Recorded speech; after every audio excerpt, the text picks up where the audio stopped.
Good morning students. Class 7 subject है math और chapter आपका है 13 एक्सपोनेंट्स एंड पावर्स।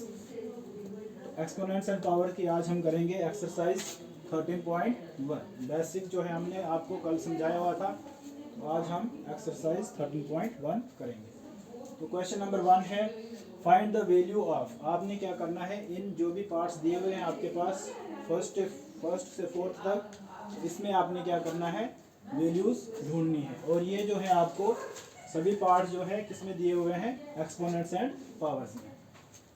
तो जैसे फर्स्ट पार्ट है आपका 2 की पावर 6, तो इसका हम सलूशन कैसे निकाल सकते हैं।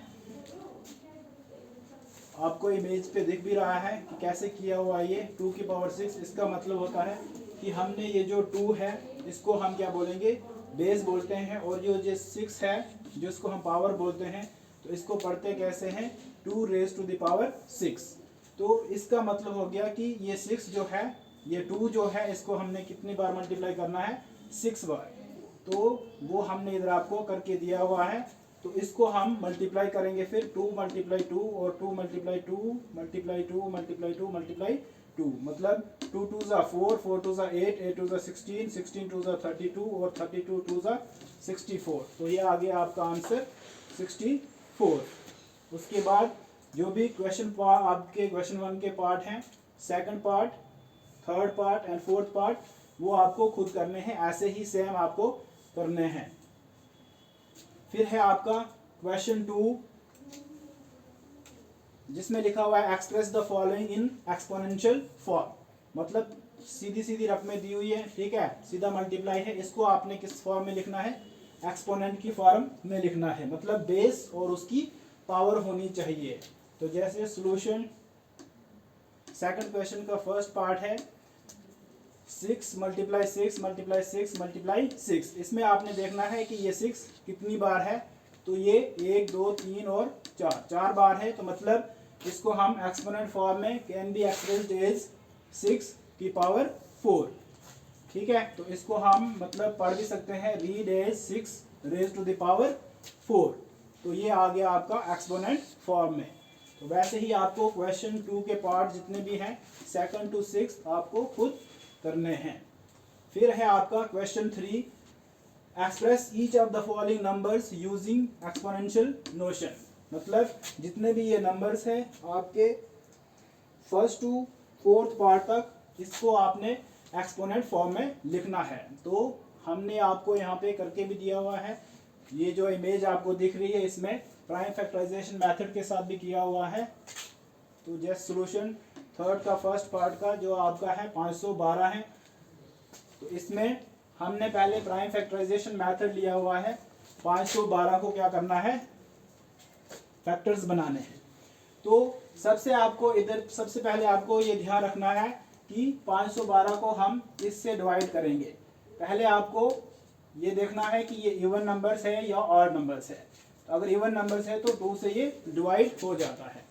अगर 2 से डिवाइड होता है तो पहले प्राइम फैक्टराइजेशन करने के लिए हमको क्या करना होता है, पहले 2 देखना, मतलब 2 से करना है फिर 3 से करना है। ऐसा नहीं करना है आपको कि पहले हम 10 से करेंगे फिर हम 2 से करेंगे, तो वो गलत आ जाएगा आंसर। तो पहले आपको 2 से बेसिक से स्टार्ट करना है, 2 से, फिर आपको 3, फिर 4, 5, 6, वैसे वैसे ही जितने तक वो डिवाइड होता जाएगा। तो पहले 2 से करेंगे हम, तो 256, ठीक है, मतलब 2 2 ज़ा 4, तो इसको डिवाइड करेंगे हम।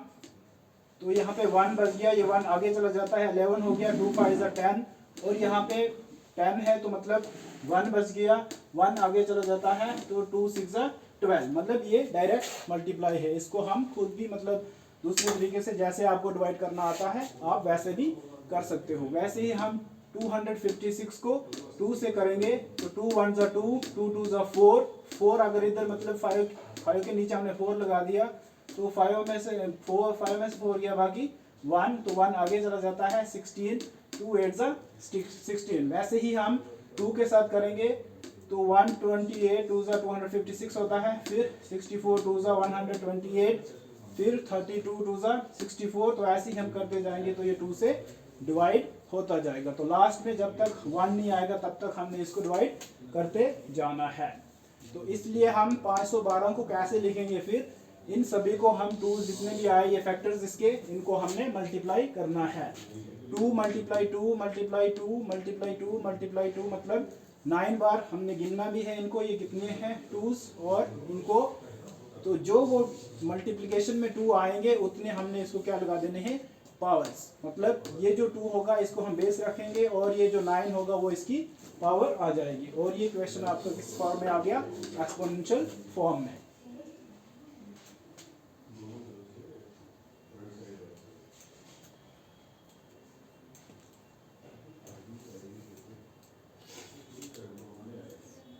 फिर आपके क्वेश्चन 3 के पार्ट 2nd to 4th आपको खुद करने हैं।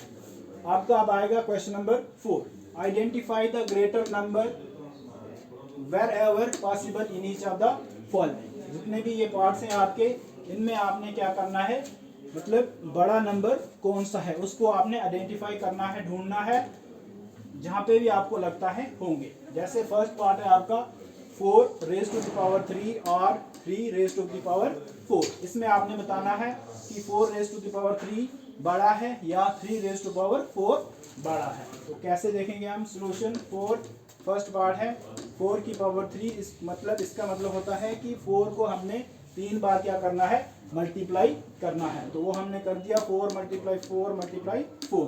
तो अब इसको मल्टीप्लाई कैसे करेंगे, 4 मल्टीप्लाई 4 हो गया 4 4 सा 16, फिर 16 मल्टीप्लाई 4 वो हो गया आपका 64। तो फिर हम 3 की पावर 4 करेंगे, तो मतलब 3 को हमने कितनी बार मल्टीप्लाई करना है, 4 बार। तो 3 मल्टीप्लाई 3 मल्टीप्लाई 3 मल्टीप्लाई 3, 3 3 सा 9, 9 3 सा 27 और 27 3 सा 81। अब आपको देखना है कि 64 बड़ा है कि 81 बड़ा है। तो यहाँ पे हमको दिख रहा है कि 81 जो होता है वो 64 से बड़ा होता है, इसलिए सिंस 81 ग्रेटर देन 64 देयरफॉर 3 की पावर 4 मतलब 3 raise to the power 4 is greater than 4 raise to the power 3। तो वैसे ही क्वेश्चन 4 के पार्ट 2nd to 5th आपको खुद करने हैं। सेम ऐसे ही करना है जैसे हमने ये फर्स्ट पार्ट किया है, वैसे ही आपने बाकी पार्ट्स भी करने हैं। क्वेश्चन 5 है अब आपका, express each of the following as product of powers of their prime factors. मतलब प्राइम फैक्टर्स के साथ आपने इसको उनके एक्सपोनेंशियल फॉर्म में बताना है। जैसे आपका फर्स्ट पार्ट है 648, तो सॉल्यूशन आएगा 648। इसको हमने प्राइम फैक्टराइजेशन मेथड से भी किया हुआ है, तो वैसे ही आप जो हमने आपको पिछले क्वेश्चन में समझाया वैसे ही आपने करना है। तो 648 इक्वल टू 2 मल्टीप्लाई 324, मतलब इसको इसके साथ मल्टीप्लाई करेंगे तो 648 आएगा। फिर हम करेंगे 2 मल्टीप्लाई 2 इंटू 162, जैसे हमने इधर किया हुआ है सेम हमने उसको इधर लिख दिया। तो लास्ट में हमारा जो बचेगा इस 2 का क्यूब और ये 3 की पावर 4, 2 की power 2 raise to the power 3 into 3 raise to the power 4। तो 648 को हम ऐसे भी लिख सकते हैं 2 raise to the power 3 into 3 raise to the power 4 is the required form of product of power of prime factors. ठीक है, इसको हम प्रोडक्ट में लिख लेते हैं विद इसकी पावर के साथ। तो question 5 part 2nd to 4th आपने खुद करने हैं, सेम ऐसे ही करने हैं। Thank you.